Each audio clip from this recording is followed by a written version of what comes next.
capítulo 2 da carta de Paulo aos Colossenses.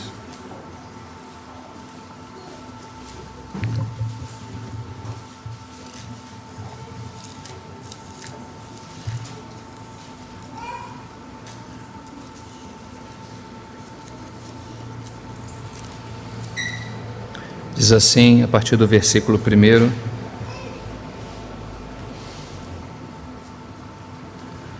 Porque quero que saibais quão grande combate tenho por vós e pelos que estão em Laodiceia, e por quantos não viram o meu rosto em carne,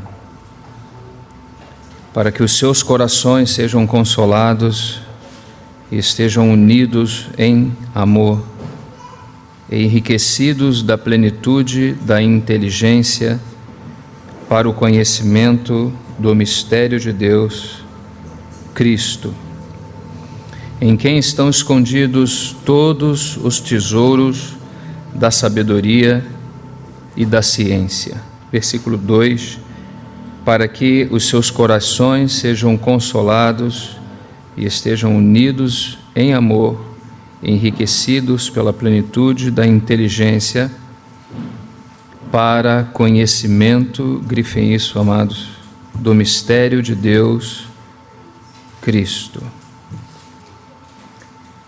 Mais uma vez colocamos na Tua palavra, Senhor, os Teus próprios cuidados. Sabemos que não há nenhum mérito em nós mesmos. Estamos debaixo do Teu sangue e também da Tua graça. Nós pedimos por Tuas misericórdias nessa hora, que o Senhor possa, segundo o Seu Espírito, falar aos nossos corações. É o que nós Te pedimos, agradecidos, em nome do Senhor Jesus. Amém. Então, amados, nós, nesse terceiro período de comunhão com a palavra que estamos tendo nessa noite, desde a sexta-feira, o nosso sentimento sempre foi, ainda que sofremos alguma intervenção do Espírito Santo para mudar um pouco o tema no decorrer do andar. Ontem isso ficou muito claro para nós, quando desejava entrar em um aspecto e o Senhor claramente mudou e tivemos que obedecer o Senhor e seguir o caminho que o Senhor estava nos apontando. Mas o sentimento principal sempre é esse, de que existe algo maior, existe algo que Deus depositou a uma igreja responsável que pudesse conter esse conteúdo, retê-lo e expressá-lo.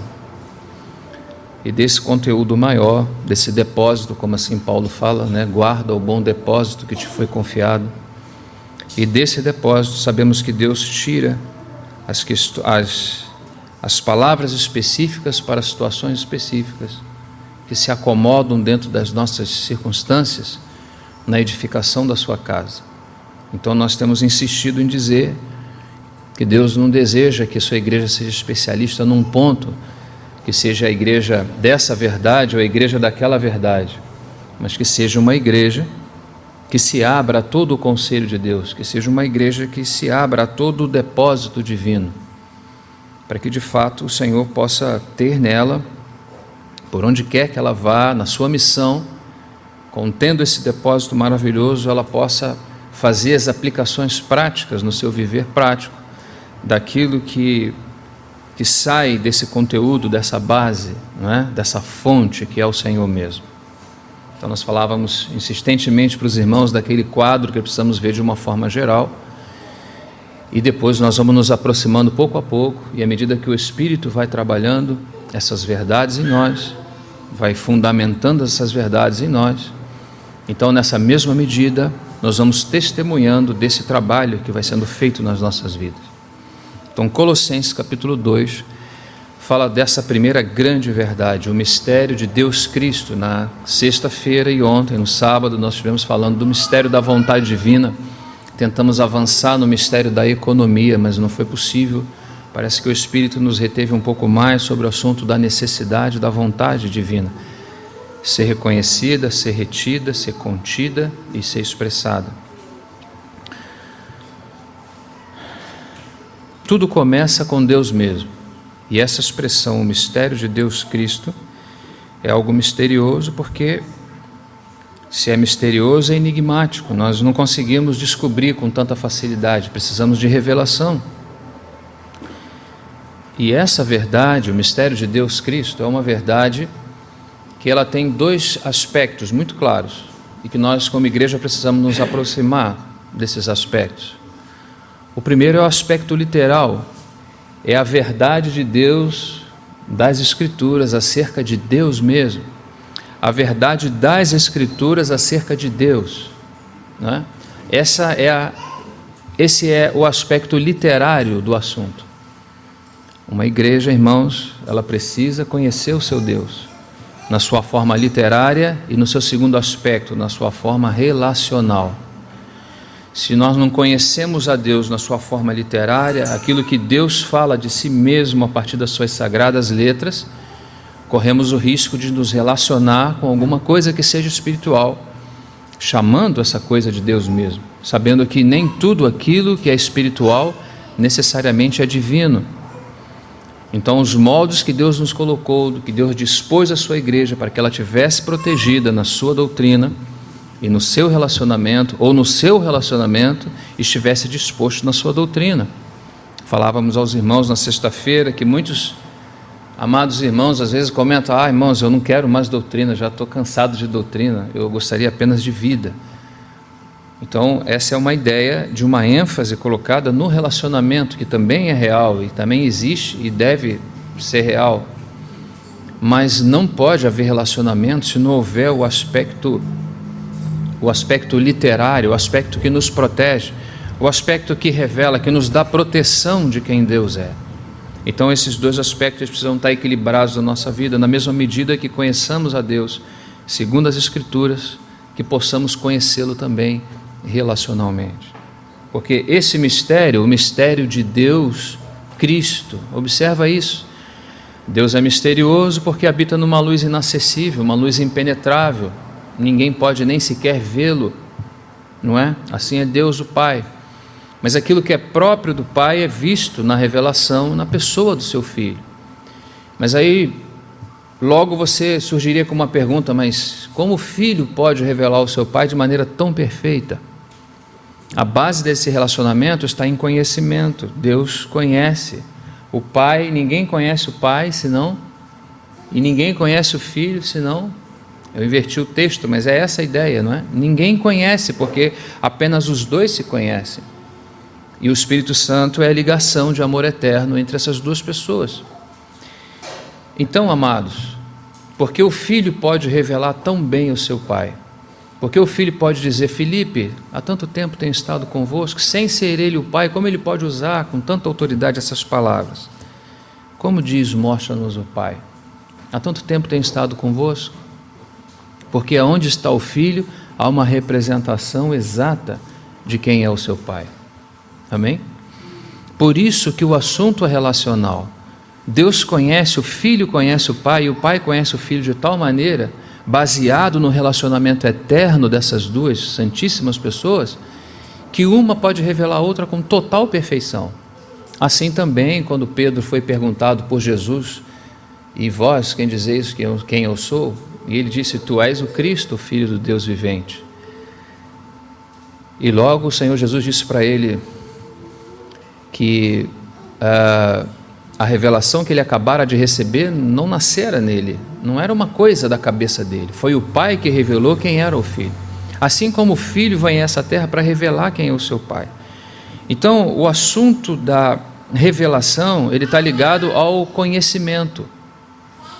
Entende, irmãos? É na mesma medida que o conhecemos, na mesma base da Trindade, da base do conhecimento entre o Pai e o Filho conhece o Pai. A expressão de João, proston theon, uma expressão grega, quer dizer que os dois estão face a face, ligados face a face por toda a eternidade. É como se você estivesse olhando uma pessoa, não é? Por toda a eternidade. Então você conhece essa pessoa profundamente, ainda que não se trata apenas de estar olhando face a face, mas a própria essência natureza, transcendência, imanência, subsistência, todas essas questões que estão relacionadas à divindade, estão nas duas Santíssimas Pessoas.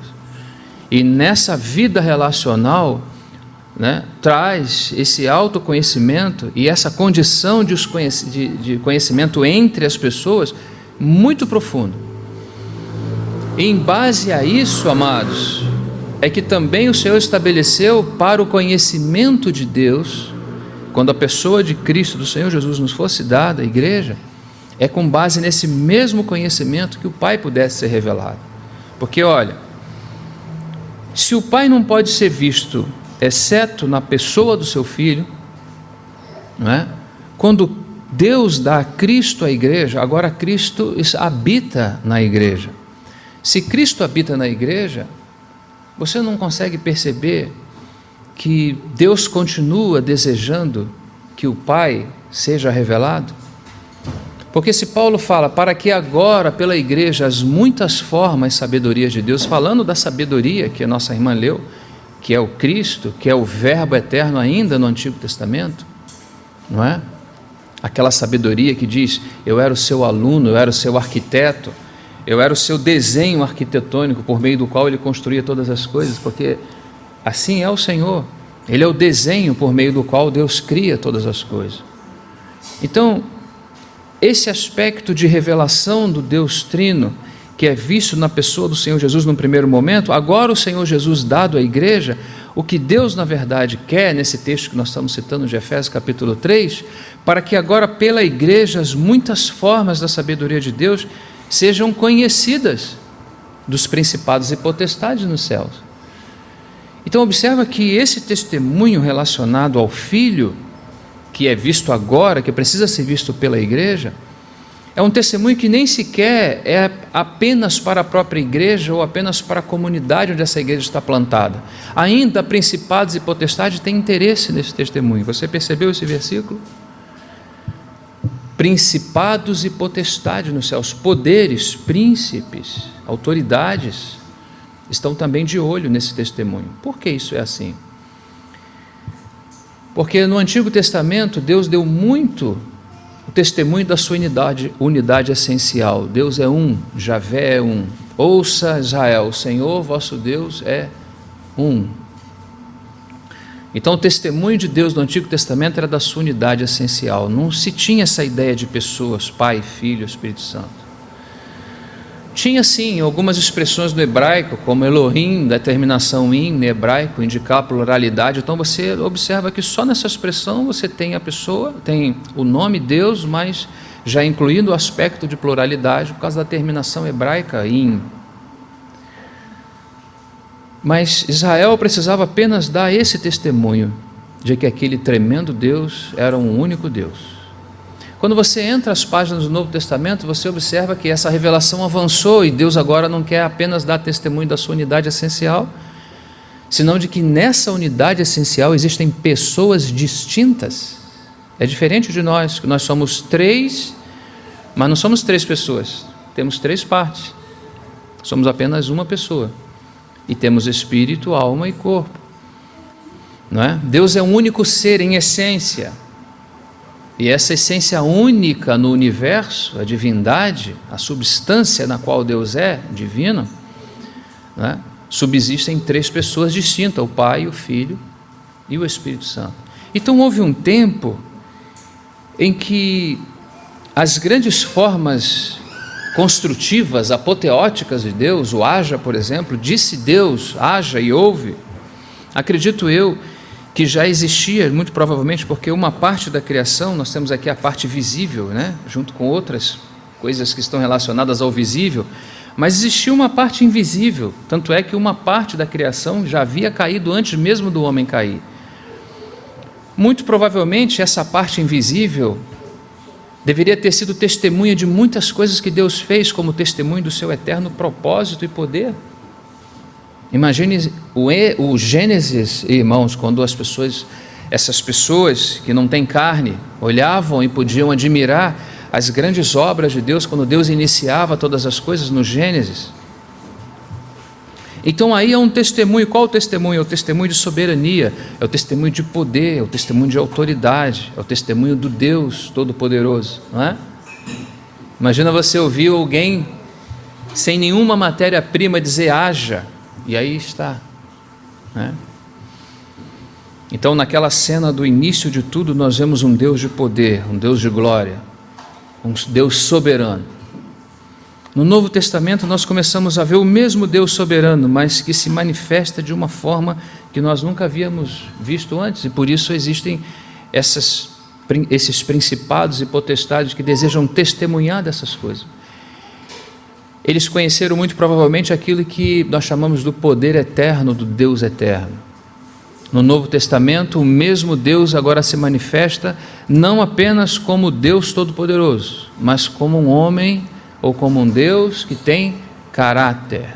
Falávamos aos varões ontem sobre a questão do fruto e dos seus gomos, e o principal gomo de cada fruto é o caráter humano. Por que isso é assim?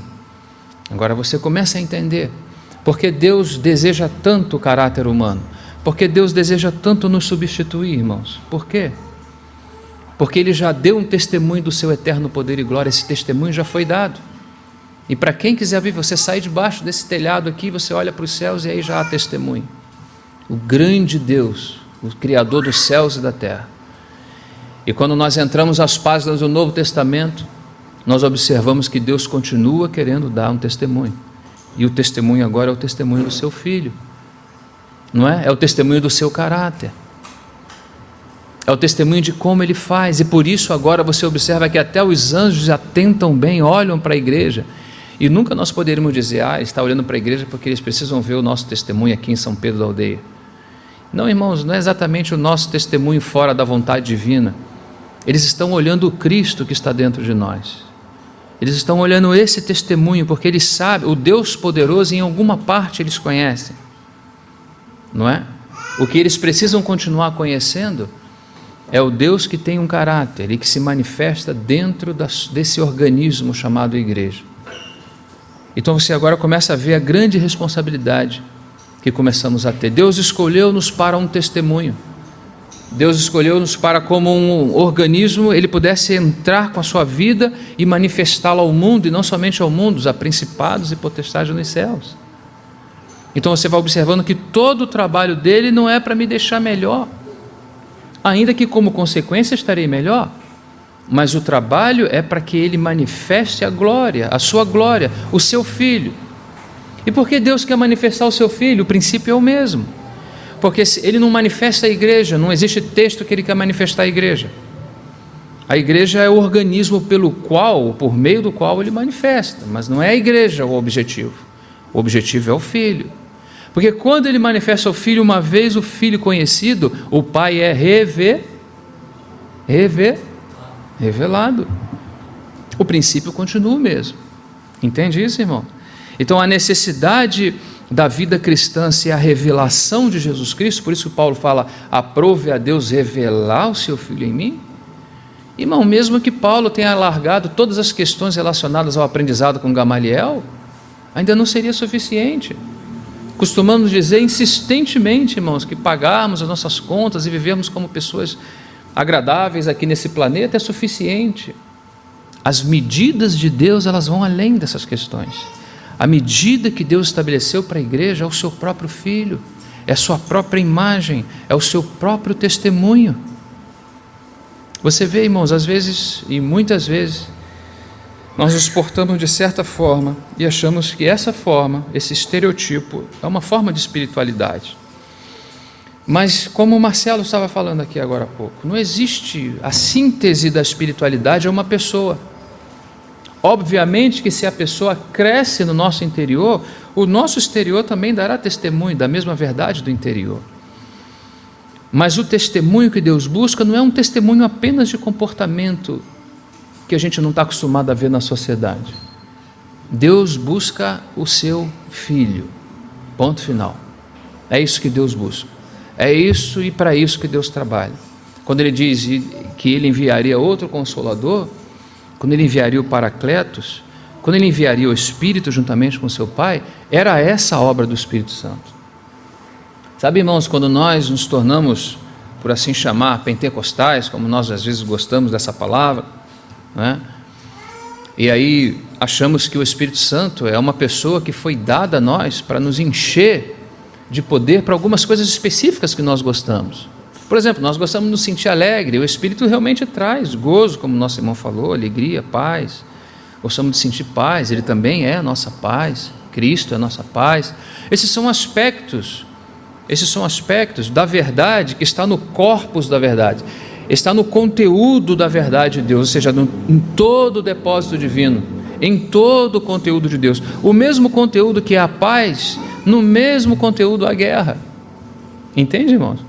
Então o Senhor não pode apenas nos preparar para sermos pessoas que sintam paz exteriores, né?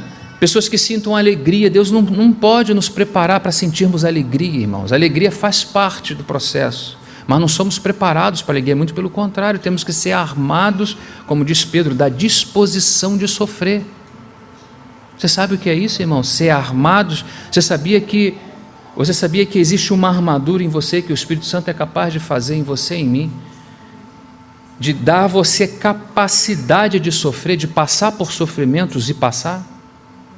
É uma arma, e sabia que isso é um material bélico na guerra? Porque se nós formos formados apenas como pessoas que gostam, irmãos, de não sofrer, né? Ou de não passar por nenhum processo, sabe o que ocorre, irmãos? Deus, no momento em que precisar trabalhar de uma forma mais profunda conosco, nós não iremos suportar. Então Ele precisa trabalhar, e não é porque o crente tem que sofrer, irmão, não guarda isso no seu coração. Não pensa assim, não, eu sou crente, então eu tenho que sofrer. Não pensa dessa forma. Nós sofremos, irmãos, porque nós somos duros por natureza. Nós somos muito endurecidos. Essa é a nossa natureza. Mas o Espírito, Ele pode quebrantar-nos. E à medida que Ele nos quebranta, irmãos, Ele não deixa um espaço vazio no lugar. Algo mais de Cristo é formado em nós. E assim, de glória em glória, nós vamos crescendo. Amém?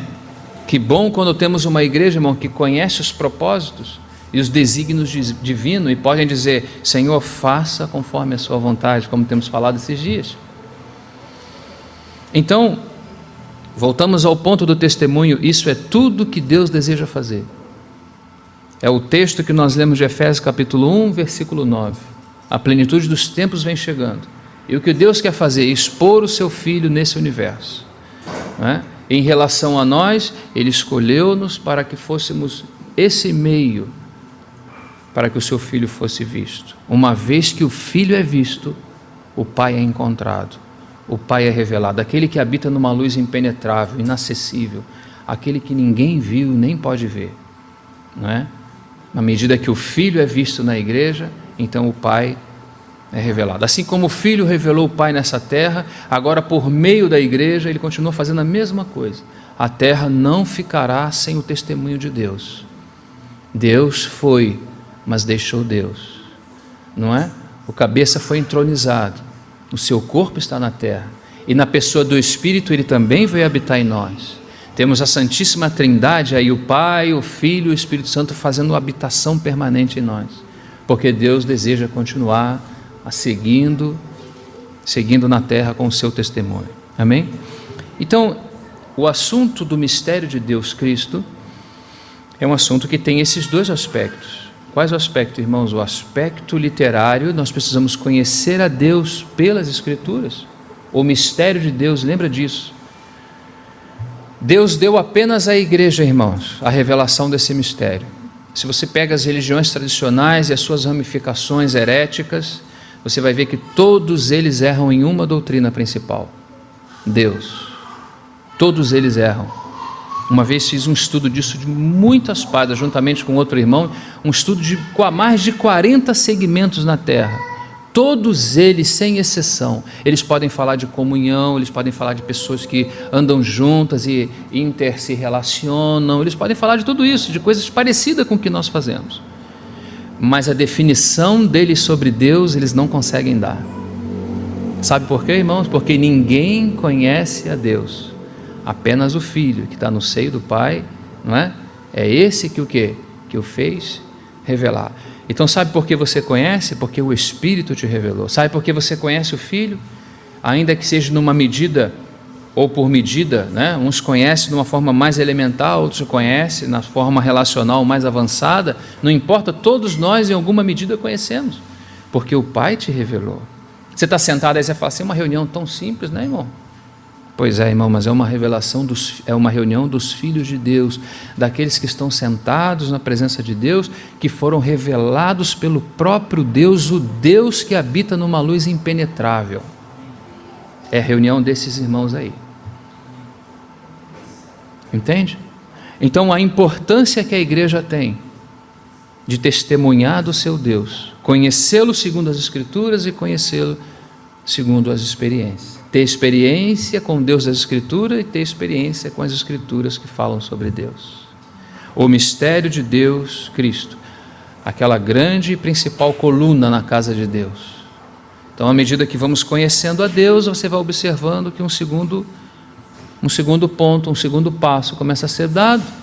À medida que vamos conhecendo a Deus, começamos a conhecer que não existe apenas um Deus, mas que esse Deus tem uma vontade. Não é? Então entramos no assunto de Efésios 1:9, o mistério da vontade divina, ou seja, Deus que tem vontade. Nós estamos indo nas questões mais elementares, irmãos, mais básicas e essenciais da fé. Nem sequer nós existíamos ainda, essas verdades já tinham aí, porque as verdades de Deus, ou a vontade de Deus, é antes dos tempos eternos, elas acompanham a Deus. Deus não é um Deus que em uma determinada época, porque nunca houve época para Deus. Deus é o Deus que habita de eternidade, a eternidade ele habita fora do tempo, teve que ser criado o tempo por causa de nós, mas Deus nunca precisou de tempo. Ou seja, se Ele tem um propósito, esse propósito acompanha, ele está no seu coração desde os tempos eternos. Nossa mente nem consegue prescrutar isso. Mas aonde, irmão, exatamente em que ponto do planeta? Não, será que os estudiosos da NASA poderiam... Não, irmão, isso não tem nada a ver com NASA. Isso tem a ver com eternidade passada. Deus já tinha os seus propósitos. Então vamos descobrindo que não existe apenas um Deus, mas que esse Deus tem propósito. E aí o que viemos falando para os irmãos, à medida que vamos descobrindo que Deus tem propósito, vamos também descobrindo que somos contingentes, então nós não podemos ter propósito separado ao Deus que tem propósito. Se todas essas coisas foram criadas, inclusive nós mesmos, por causa do propósito eterno de Deus, como é que eu posso ter um propósito diferente a Ele? Não, irmãos, eu não tenho um propósito diferente a Deus. Irmãos, quando você ora e diz, Senhor, nessa manhã eu vou ao centro de Joinville, se o Senhor falar para você, filho, fique em casa, esteja comigo, e você vai, isso quer dizer estar fora do propósito. Fora do propósito não são coisas grandes, são coisas pequenas do nosso dia a dia. São coisas que Ele vai precisar ganhar o nosso coração para cada ponto desse, sabe, irmão? Porque as coisas que permeiam, se não formos fiéis nas pequenas coisas, dificilmente seremos nas grandes. Não é? Então, tudo o que precisamos fazer precisa ter essa conotação de estar ligado de alguma forma com o propósito dele. Você vai se mover, pergunte ao Senhor se isso está na sua economia, no seu propósito. Você vai fazer alguma coisa? Pergunte ao Senhor se você deve fazer dessa forma, ou se existe já uma forma, porque as obras que Deus preparou para que andássemos nelas são as obras que Deus preparou de antemão. Diz Paulo aos Efésios que elas foram preparadas antes da fundação do mundo. No que você e eu temos que caminhar, já está preparado antes da fundação do mundo. Vai vendo aí, irmão, com cuidado, Deus no qual nós estamos envolvidos e nas relações nas quais Ele nos colocou. Então você tem Deus e tem a sua vontade. Por Deus ter uma vontade, irmão, agora surge uma terceira grande verdade. Ele também tem uma economia. Sabe o que é uma economia? Deus estabelece regras e normas, um plano administrativo, uma maquete, um modelo, para que Ele possa desenvolver a sua vontade. Digamos que você tenha vontade naquele terreno lá que você comprou, se não comprou pela fé, está lá aquele terreno e você deseja fazer uma casa naquele terreno. Bom, você já tem uma vontade, e já tem um terreno, agora falta uma casa. O que você precisa? Dos materiais para construir essa casa, não é? Mas antes ainda dos materiais, você precisa de um projeto arquitetônico. Por isso que a nossa irmã leu, não sei se vocês perceberam, quando ele fundava, colocava os termos e fundava, colocava os fundamentos na terra, diz assim: e eu era o seu arquiteto, porque o filho também é o seu arquiteto. Ou seja, ele é seu modelo arquitetônico. Deus, quando vai fazer, ele olha para o seu filho e faz baseado no seu filho todas as coisas. Então você também precisa de um modelo para fazer aquela casa, não é? Todos nós vamos precisar de um modelo, e vai precisar de material também para fazer a casa. E é isso que nós fazemos. Nós pegamos o modelo, pegamos os engenheiros, pegamos os arquitetos, pegamos o material e vamos fazer. Isso é chamado na Bíblia de economia. Vai pensando, irmãos, o tamanho da seriedade que tem isso. Deus tem uma vontade e desenvolve toda a sua vontade de acordo com um modelo, com uma economia. É da palavra oikonemos, né? Normas da casa, regras da casa. Como Deus, então, se você fosse falar de uma forma prática, pensar de uma forma prática, como Deus, por exemplo, edifica a sua igreja? Responda rápido: de acordo com a sua economia, de acordo com o seu modelo. Você acha que por eu ser o pastor dessa congregação, eu posso ter liberdade de fazer exatamente como eu quero, por achar ser bom dessa forma? Nunca é assim. Os irmãos sempre fazem, né? Seja em qual congregação que for, das suas respectivas localidades, sempre deve ser feito segundo o modelo. Por que tem que ser feito segundo o modelo? Porque esse modelo está ligado à sua vontade. Deu para entender? Se ele tem uma vontade, ele desenvolve essa vontade, ele põe essa vontade em prática de acordo com o modelo. E esse modelo é a sua economia. Olha quantos modelos existem. Nós que achávamos que apenas era o modelo de Moisés que existia, que as regras eram apenas no Antigo Testamento. Olha as nossas famílias, por exemplo, não existem modelos? Existe modelo para se criar filhos, sim ou não? Existem modelos em relação aos casais? Os papéis, existe sim ou não? Não tem os papéis dos homens? Não tem? Não tem os das mulheres? Você pode inverter esses papéis? Por que você não pode inverter? Porque existe um modelo, existe uma forma que não fomos nós que inventamos casamento, não fomos nós que inventamos família, nós nascemos apenas e estamos aí, agora descobrimos que temos um pai, que temos uma mãe, que temos irmãos, nós vamos descobrindo depois, não fomos nós que implementamos isso. Quem fez todas essas coisas foi Deus, tá certo? Por isso que se você observa, por exemplo, uma pessoa que é um profissional da psicologia, por exemplo, ele trabalha com comportamento humano, não é? Mas de onde vem a fonte para se tratar o comportamento humano? Quem foi que criou o homem? Quem criou o homem, irmãos? Foi Deus. Então quem pode falar acerca do comportamento humano? Deus, tá certo? Mas como nós fazemos? Nós vamos à faculdade, não é? E descobrimos que lá existem alguns modelos. Existe o modelo freudiano, existe o modelo de Jung, dos junguianos, que segue essa corrente do junguiano, terrível, né? E vamos descobrindo que esses homens pensaram acerca do comportamento humano. E não é problema nenhum, é apenas uma questão filosófica. Eles pensaram acerca do comportamento, o homem se comporta dessa forma, temos que fazer dessa e dessa forma. Mas o que eu quero dizer para os meus irmãos? Que isso não se torna o quê? Um modelo. Esse é um modelo filosófico. Daqueles que pensam que o homem é dessa forma, e se você fazer assim, o homem vai fazer assado. Você põe isso na literatura e aí isso corre, e quando você entra na faculdade você vai ler isso, e quando o outro entra vai ler isso também, e isso tornou-se um modelo. Nós sabemos como lidar com os homens. Como? A partir do modelo freudiano.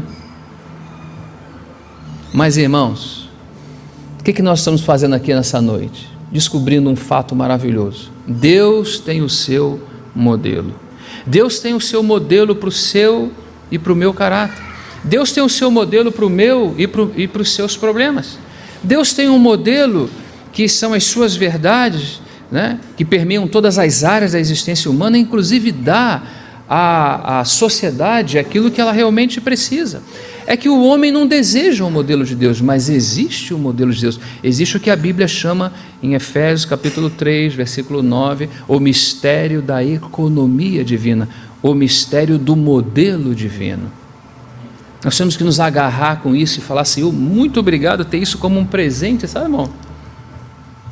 Esse maravilhoso modelo, nós temos que nos agarrar com isso, sabe? e não aceitar nada, nem um tio e nem uma vírgula que vá além desse maravilhoso modelo. Se Deus criou um modelo por causa da sua vontade, sabe onde Ele deseja chegar, irmãos? Ele deseja chegar com esse modelo no final, na plenitude dos tempos, com o seu Filho encabeçado em todas as coisas. Agora, mais uma vez, você vai entender por que não se pode mexer no modelo. Se você e eu mudarmos o modelo, o final do trabalho vai dar outra coisa, não vai dar o encabeçamento do Filho. Você vê como nós não podemos negociar com esse modelo, nem com a verdade, nem com os nossos próprios sentimentos, nem com a nossa razão, nem com a nossa boa vontade, nem com o nosso bom senso. Aqui não entra bom senso, amados. Aqui entra representatividade. A igreja foi colocada na terra para representar a Deus. E ela não tem como representar a Deus, exceto se ela conhece a Deus, exceto se ela conhece as vontades divinas, exceto se ela conhece que essas vontades são desenvolvidas na vida da igreja na terra a partir de um modelo arquitetônico entregue pelo próprio Deus a nós que somos o depositário desse rico depósito. E temos sobre nós agora a grande responsabilidade de guardar. Retém, Paulo fala, retém o modelo das sãs palavras, guarda o que te foi confiado, o que diante de mim ouviste,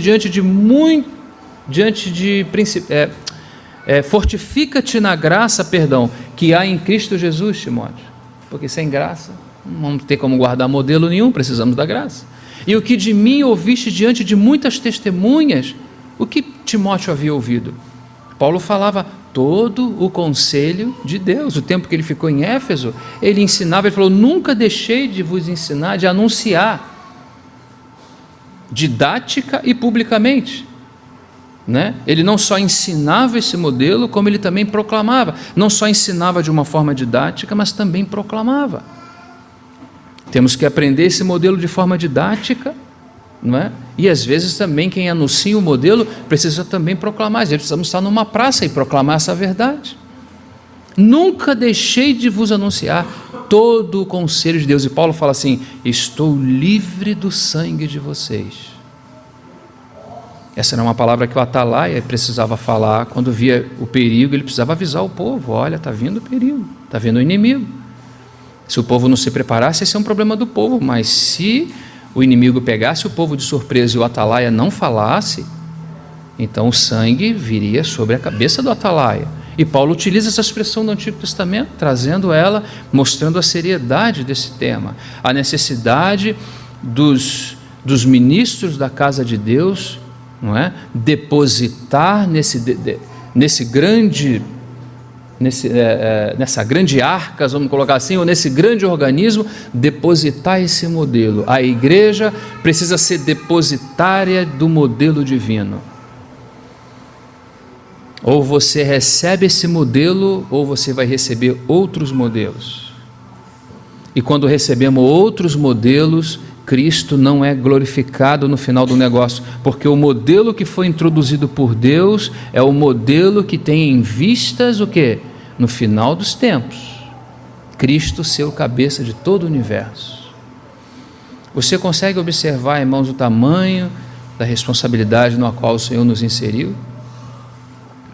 Guardadores fiéis de um modelo. Timóteo, que de mim ouviste diante de muitas testemunhas, confia homens fiéis, Timóteo, e idôneos, para poderem transmitir aos outros.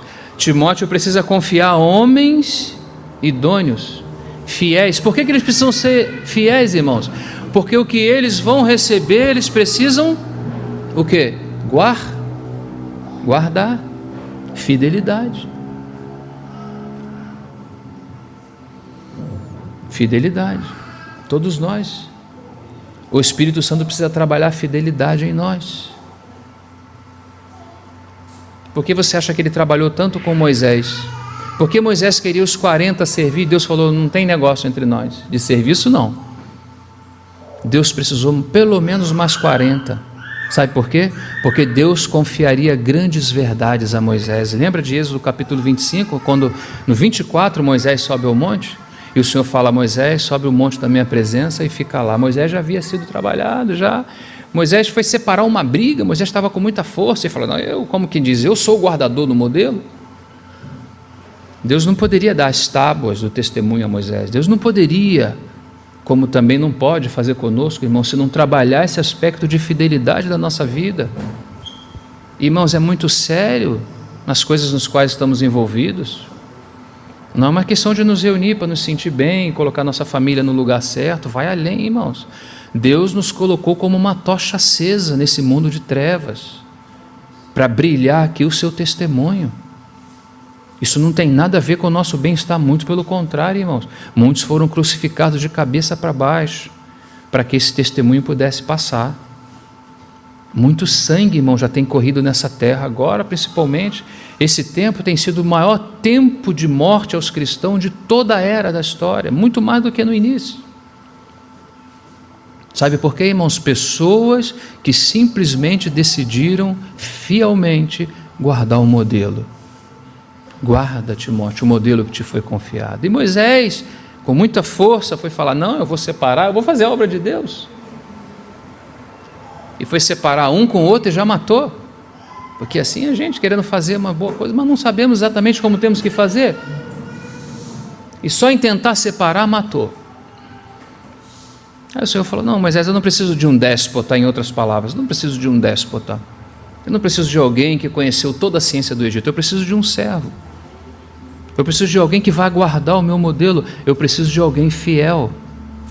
E depois Hebreus, com toda a situação que ocorreu com Moisés, não é? Quando ele feriu a rocha por mais de uma vez, e ela não poderia ser ferida mais de uma vez, com todo o testemunho, com tudo que aconteceu, Moisés é citado em Hebreus no capítulo 3.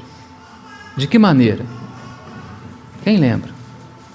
Foi fiel em toda a casa de Deus para testemunho das coisas que haviam de ser anunciadas. Ou seja, as coisas próprias do Antigo Testamento que Deus deu a Moisés, Moisés precisava ser fiel, porque eram coisas não próprias apenas do Antigo Testamento. Deus utilizaria toda essa alegoria, não é? Toda essa sombra, todas essas figuras, Deus utilizaria no Novo Testamento. O fato dele não podido ter concluído a jornada foi simplesmente pelo fato do episódio da pedra que vocês conhecem. Aquela pedra era quem? Era Cristo. O que Moisés fez? Quem lembra? Ele precisava fazer o que com a pedra? Falar a pedra? E o que ele fez? Você entende isso, irmão? Isso é modelo. Isso é guardar modelo. Isso é ser fiel. Fala a rocha. Você não pode bater, nenhuma nem duas vezes, não é? Faça tal coisa. Por que temos que fazer tal coisa? Porque é um modelo, e é um modelo segundo a vontade divina. Então Deus não negocia esse modelo, não é? Deus trabalha em nós para nos encaixar nesse modelo. Então trabalhou para que Moisés fosse fiel, e Deus deu esse testemunho. Moisés foi fiel em toda a sua casa para testemunho das coisas que haviam de ser anunciadas. Ou seja, as coisas próprias do Novo Testamento estavam anunciadas num homem que guardou o modelo, que foi fiel ao modelo. E você vê o mesmo princípio acontecendo na vida do Senhor Jesus, na vida dos apóstolos, e em especial agora na vida de Paulo, quando ele fala: Timóteo, confia a homens fiéis. Todos os homens podem ser salvos, mulheres e homens podem ser salvos. Todas as mulheres e os homens que receberem a Cristo como suficiente Salvador terão vida eterna, ou salvação, se assim você prefere. Mas nem todos guardarão o modelo, irmãos. Nem todos serão fiéis ao modelo, porque para guardar o modelo precisamos ser trabalhados em fidelidade. Dá para entender isso, meus amados? Então eles precisam ser, esses homens que serão anunciados, eles precisam ser fiéis, porque eles vão ter que guardar o modelo. E eles precisam ser idôneos, porque esse modelo não são apenas letras guardadas, mas expressão de vida e de poder. Então, fiéis para guardar o modelo e idôneos para expressar o modelo. É a idoneidade que expressa o modelo, é a maturidade que expressa o modelo.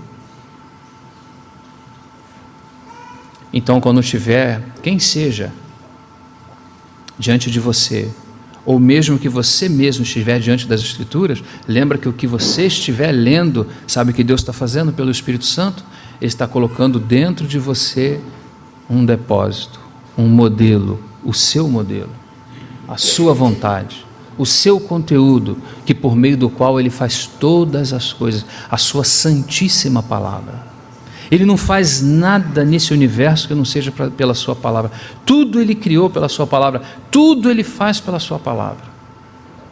É por meio desse instrumento que Ele cria e que Ele faz todas as coisas.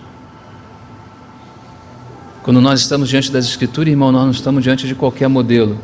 Nós estamos diante do modelo divino, do modelo de Deus, segundo a sua soberana vontade. Então, capítulo 3, quando fala segundo o mistério da economia, está falando desse modelo. Bom, chegando nessa parte do modelo, nós damos mais um passo. Nós estamos apenas em verdades essenciais, demonstrando que nem sequer o assunto de igreja foi mencionado ainda. Estamos apenas olhando aquele quadro ao longe e observando que existe um Deus, existe uma vontade, e por causa dessa vontade Ele estabeleceu um modelo, para que esse modelo arquitetônico e administrativo Ele pudesse desenvolver, colocar em prática toda a sua vontade.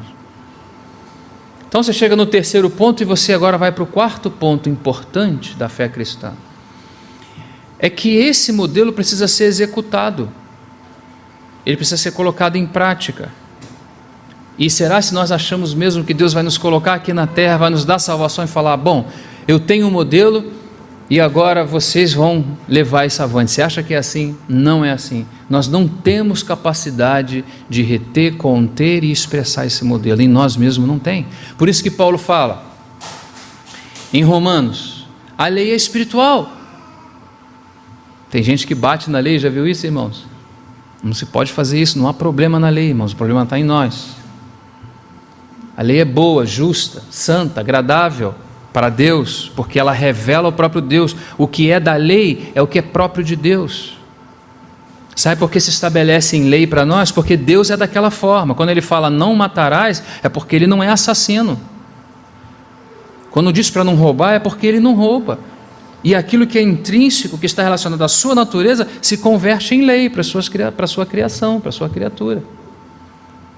Então não há problema na lei, a dificuldade é a nossa carne cumprir aquilo lá, a exigência é muito alta, e aí não dá certo.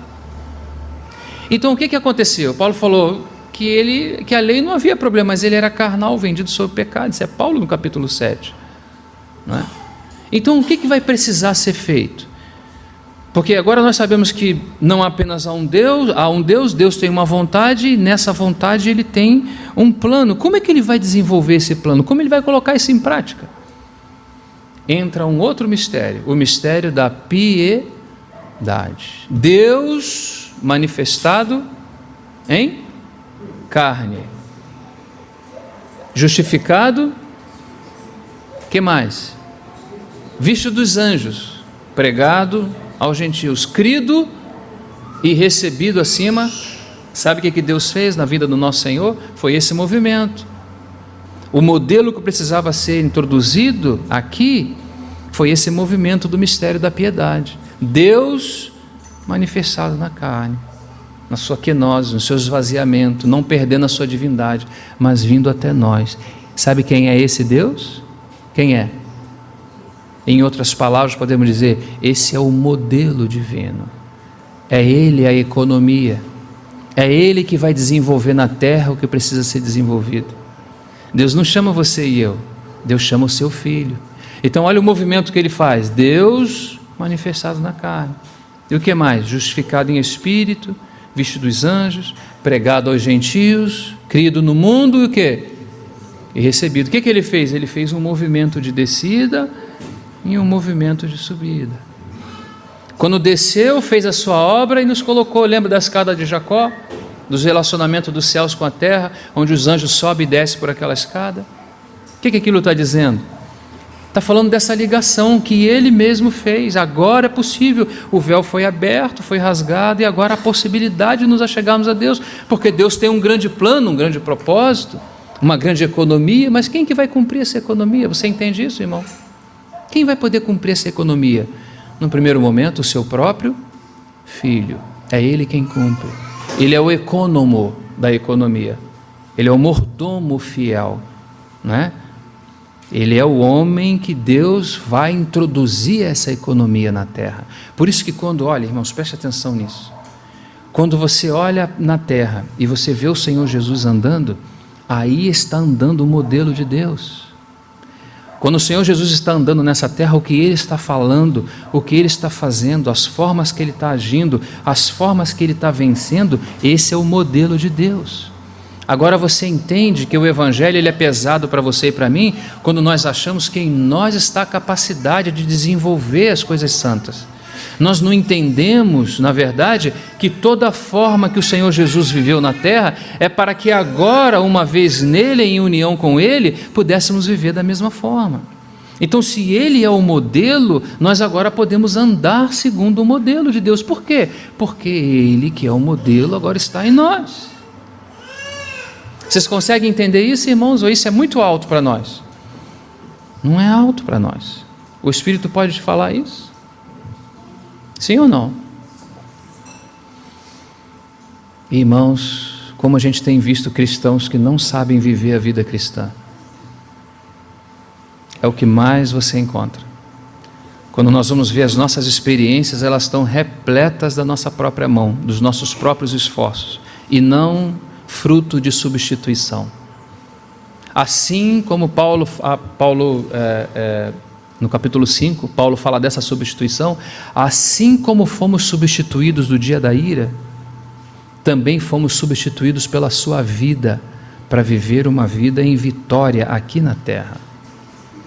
Fomos substituídos não apenas, irmãos, daquele dia terrível que haverá, já fomos substituídos. O Senhor já morreu na cruz, né?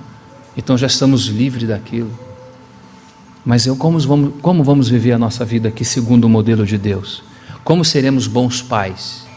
Como seremos boas esposas? Como seremos boas famílias?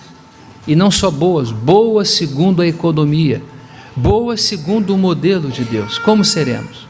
Então temos que entender esse processo de substituição. Tudo que Jesus viveu nessa terra, Ele viveu como um modelo fiel a Deus. Nada passou, tudo foi bem trabalhado. Ele não pecou em nada, Ele não errou em nada, Ele levou a cabo toda a vontade divina. E por fazer isso, quando Ele morreu, quando Ele ressuscitou, quando Ele ascendeu, quando Ele assentou à destra da majestade, quando juntamente com seu Pai Ele enviou o Espírito, Ele também veio habitar em nós. E agora existe um modelo, não só um modelo na Trindade, muito distante de nós, aquele mesmo Deus trino que tem uma vontade, que tem um modelo, Ele introduziu o modelo agora na criação, e agora a criação então pode corresponder à sua vontade. Por quê? Porque ela tem nela a nova criação, obviamente, gerada de novo, tem nela o quê? O modelo de Deus. Por exemplo, nós falamos todos esses dias sobre obediência. Se eu tenho dificuldade de obedecer, vive em mim alguém que faz o quê? Que obedece. Então com quem eu tenho que contar? Com a minha obediência? Com o meu limite de obediência? O teu limite e o meu vai aqui, irmão, até a segunda página, outros vão até a terceira, até um pouquinho mais embaixo, um pouquinho mais em cima, mas tudo é limitado. Na vida e na existência humana tudo é limitado. Você é paciente? Você é paciente? O que você acha? Ai não, irmão, eu preciso de mais paciência. Mas como é que vem essa paciência até você? Isso é prático toda a vida. Nós estamos falando das profundezas da Trindade, e é prático. Porque Deus quer isso. Ele não poderia habitar no mais alto céu e nos deixar aqui sozinho. Ele mesmo veio ao nosso encontro para que a gente pudesse gozar dessas questões. Ah, irmão, mas paciência é complicado. Eu tenho, irmão, até certo ponto tenho, mas até certo ponto não vai dar certo, irmão.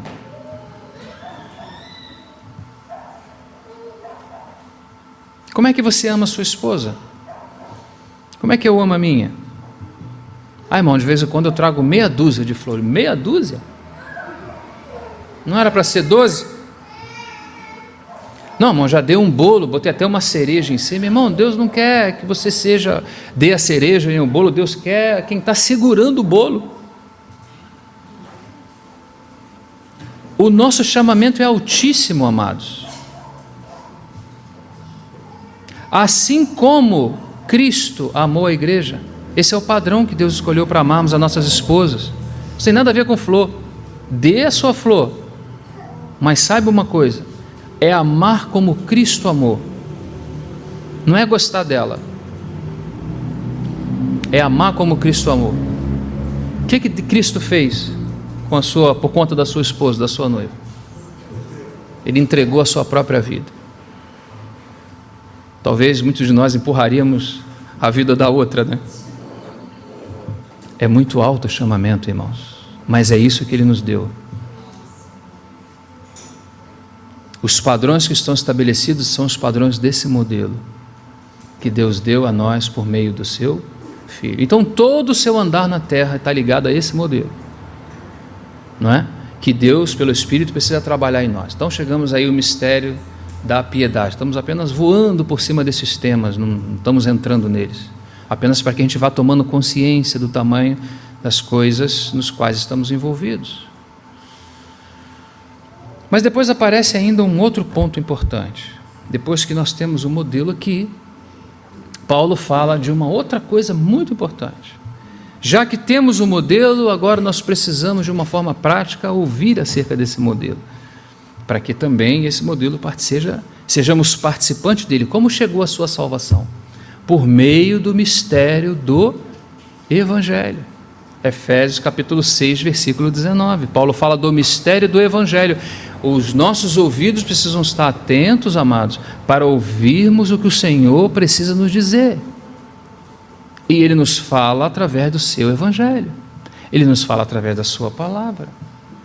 Vai ter vezes, irmão, que você está sentado, eu vou estar sentado, e às vezes nós estamos relutando com o que está falando, que nós gostamos de outras coisas, mas não é uma questão de gostar disso ou de gostar daquilo. É uma questão de ouvir aquilo que é necessário se ouvir. O próprio pregador não pode nem sequer falar o que ele quer falar. Às vezes é bom ele ser engraçado, né? Ele ter uma boa entrada na cidade, na igreja. Traz aquele pregador, irmão, aquele pregador é joia demais. Irmão, a vida dos pregadores é terrível. Não tem nada de engraçado. Como disse o irmão, como posso ser engraçado se no momento que estou pregando estou entre o céu e o inferno? Estamos lidando com coisas que estão envolvidas com preço de sangue, coisas do nosso próprio Deus, coisas de altíssimas responsabilidades. Não podemos brincar com isso, temos que ser sérios, não podemos ser subjetivos, não podemos dizer, Senhor, eu quero isso, mas não quero aquilo. Não, Senhor Jesus, se o Senhor me colocou aqui para ouvir a Tua palavra, é porque o Senhor quer depositar algo mais no meu ser, é algo mais do seu depósito eterno, é algo mais da sua economia eterna. Então o Evangelho é um instrumento por meio do qual Deus transmite agora essa economia, esse modelo. O modelo existe, Cristo cumpre o seu modelo para trazer até nós, e agora nós começamos a ouvir a sua palavra, e à medida que nós vamos ouvindo a sua palavra, começa a gerar o quê? Uma palavrinha pequena, quem lembra? Fé. Porque a fé vem pelo e o ouvir a palavra de Deus. Então você já vê aqui duas outras grandes verdades. Depois do modelo apresentado pelo próprio Deus, que é o seu próprio Filho, nós começamos a ouvir o Evangelho. O que é o Evangelho? O Evangelho fala desse modelo. Ele fala quem é o Filho, ele fala da obra do Filho. O que mais que ele fala? Ele fala dos ensinamentos do Filho. O que nós precisamos aprender? Irmão, existe um pregador na internet ótimo. Irmãos, esse pregador precisa estar encaixado com as verdades eternas do modelo eterno de Deus. Não, mas você não viu? Ele pega uma capa e... Mas não, nosso assunto não é Batman.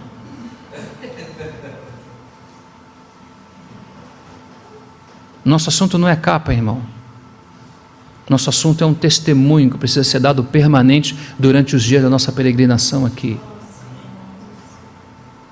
Você e eu precisamos chegar um dia de morrer, estar deitado sobre uma pedra e alguém falar, glória a Deus pela vida desse amado irmão. Graças ao Senhor pela vida dessa amada irmã. Como nos ajudou esse irmão? Como nos ajudou esse irmão? Isso é constituição. Isso é o que fica gravado, entende, irmãos? Depois que a gente parte. Infelizmente, muitos vão estar nessa condição e não vamos poder falar as mesmas coisas. Oxalá o Senhor nos guarde, oxalá o Senhor faça um trabalho profundo em nós, para que possamos seguir Ele nessas verdades, ser essa tocha de testemunha acesa, não é? Para que ainda depois de morto, irmão, o seu testemunho em Cristo continue falando. Você morreu, você partiu, ou dormiu, do jeito que você quiser, na ressurreição você volta, já vamos ver você já, fica tranquilo. Assim como vamos ver muitos que partiram, né? Que alegria poder ver todos aqueles que partiram em Cristo. Mas olha, irmãos, nesse momento, é o momento do testemunho, é o momento de guardarmos, de sermos fiéis às verdades divinas. Não é momento de mexermos com os nossos sentimentos. Normalmente, elas são diametralmente opostas aos nossos sentimentos. Nós vamos querer outras coisas. Deus não tem outras coisas para nos dar. Deus tem apenas o seu modelo. E o seu modelo é descrito pelo mistério do Evangelho. Quando dispomos os nossos ouvidos como bons sacerdotes, deixamos sangue tocar as nossas orelhas. Esse é o órgão que precisa ser consagrado a Deus, primeiramente, não é? Porque o que Deus fala, a palavra que vos falo, é o que? Espírito e vida. À medida que as palavras vão entrando, elas vão transformando-nos. É isso que nós precisamos.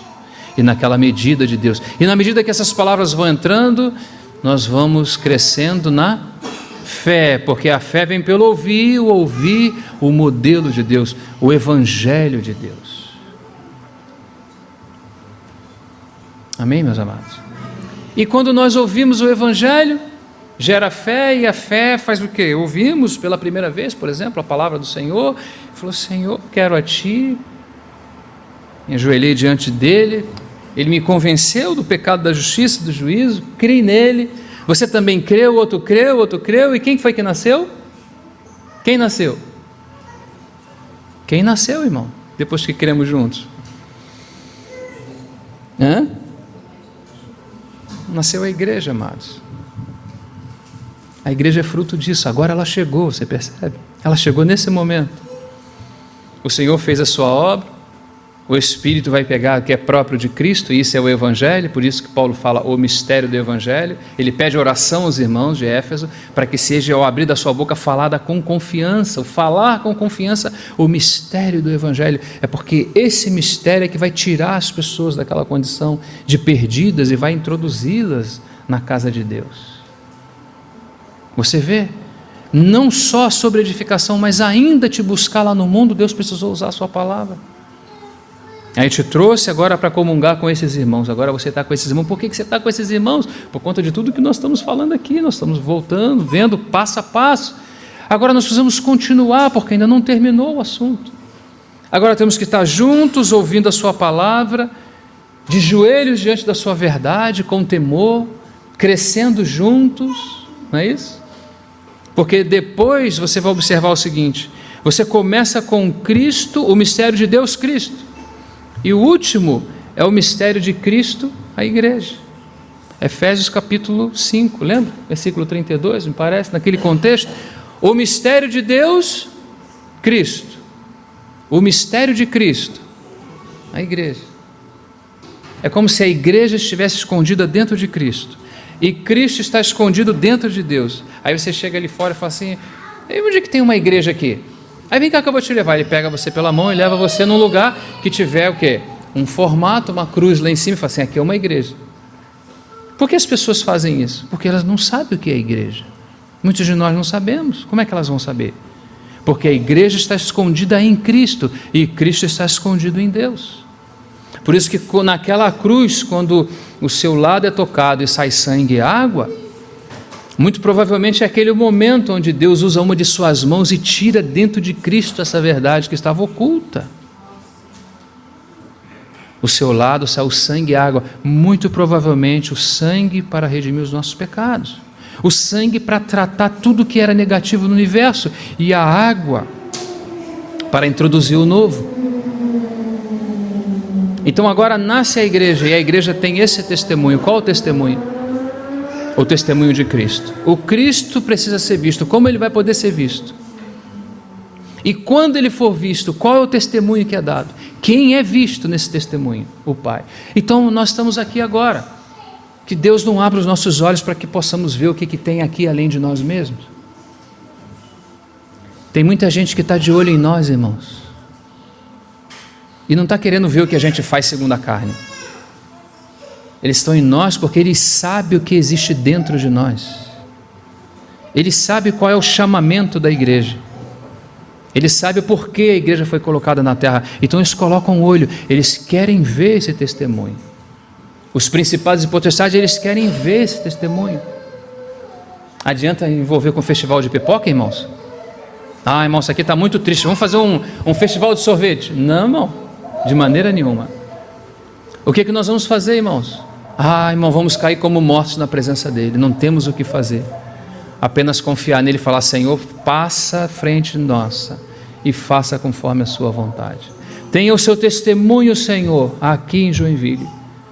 Que o seu filho possa ser visto em Joinville.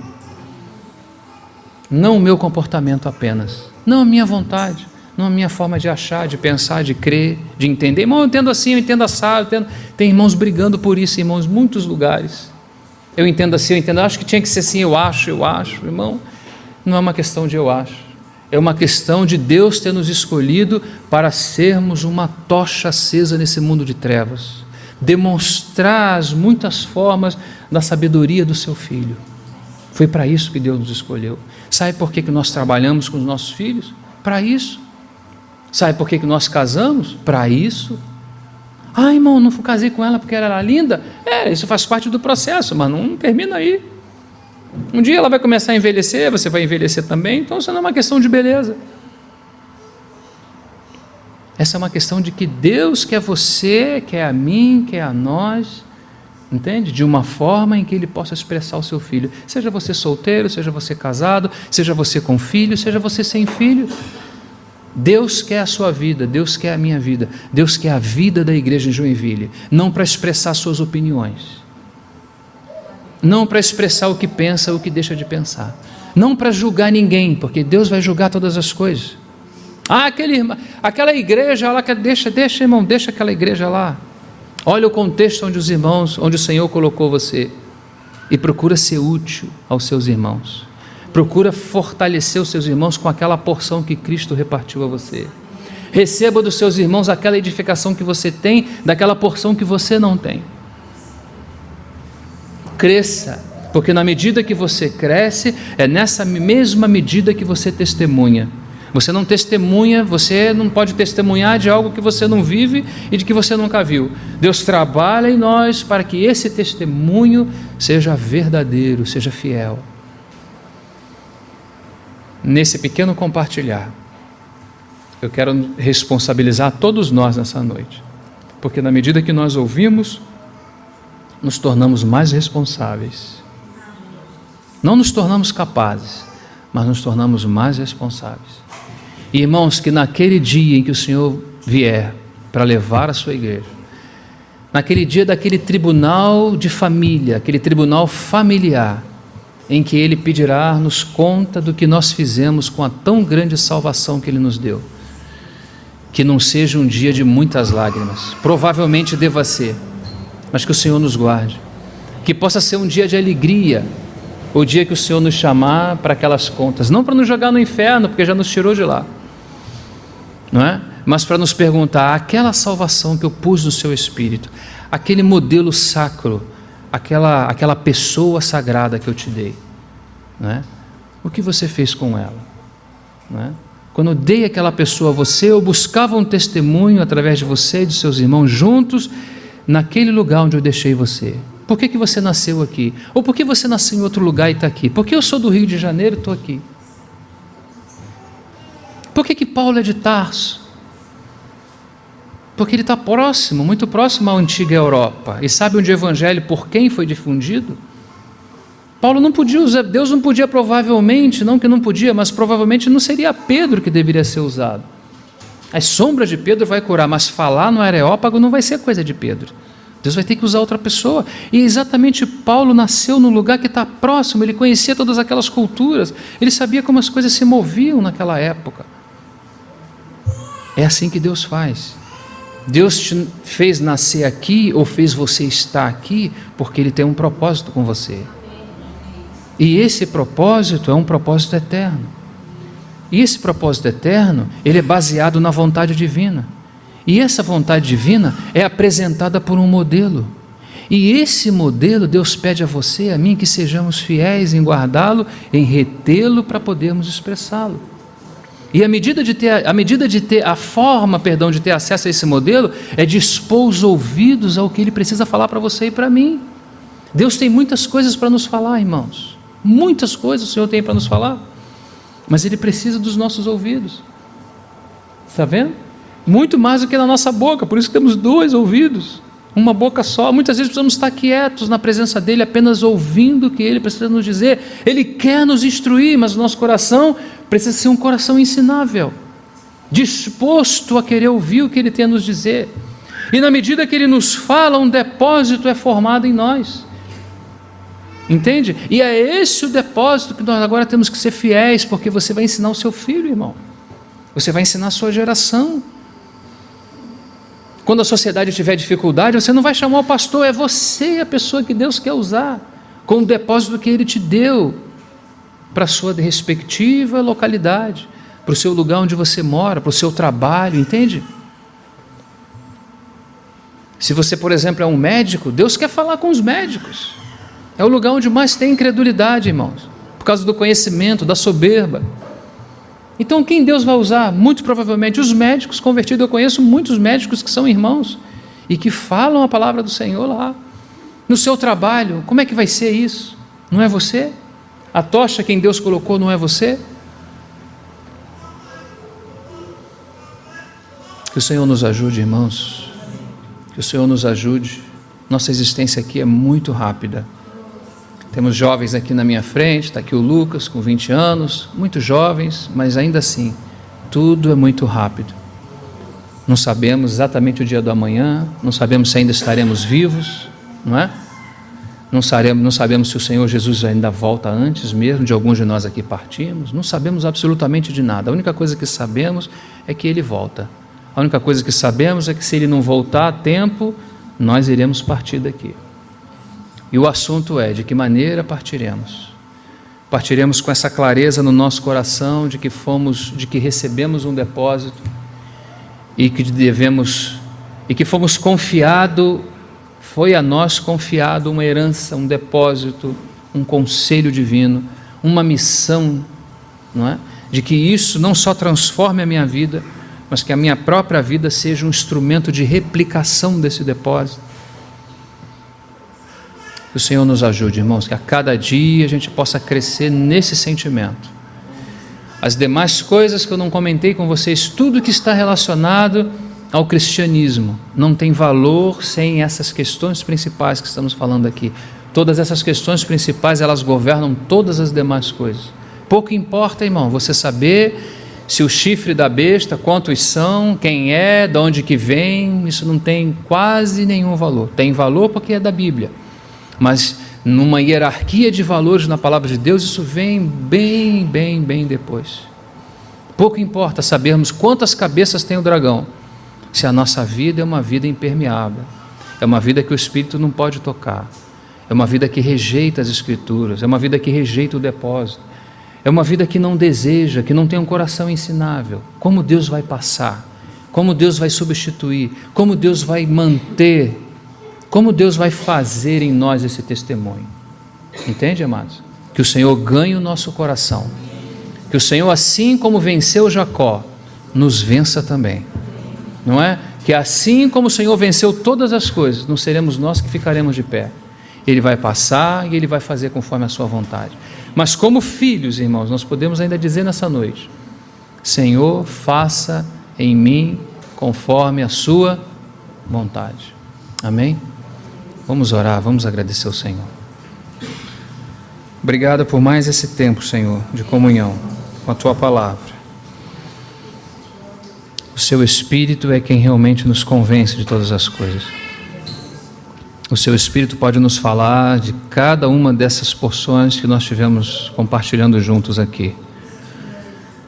Nós nos encomendamos ao Senhor e à palavra da Sua graça, continuamos a reiterar que sem Ti nada podemos fazer e que também tudo podemos naquele que nos fortalece. Nós oramos nessa noite uma vez mais para que os olhos do nosso entendimento sejam abertos. Aqueles mesmos olhos que muitas vezes estão voltados para nós mesmos, Senhor.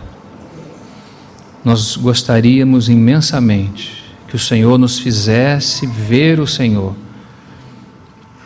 cada vez mais e cada vez melhor. Em nome do Senhor Jesus, unja os nossos olhos para podermos te ver, para vermos os teus propósitos, os teus desígnios, o teu modelo. Trabalha em nós, Senhor, aquela fidelidade vinda de ti mesmo, daquele modelo que foi o Senhor Jesus para nós, aquele modelo maravilhoso de fidelidade.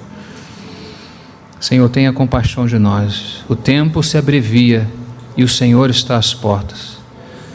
Ajuda-nos, Senhor, socorra-nos nessa hora. Socorra-nos nessa hora. Lembra das tuas palavras, edifica a tua casa. Edifica a tua casa. Transforma as nossas vidas para a glória do teu nome. Abra, Senhor, mais uma vez te peço, abra os olhos do nosso entendimento e dá-nos um coração ensinável.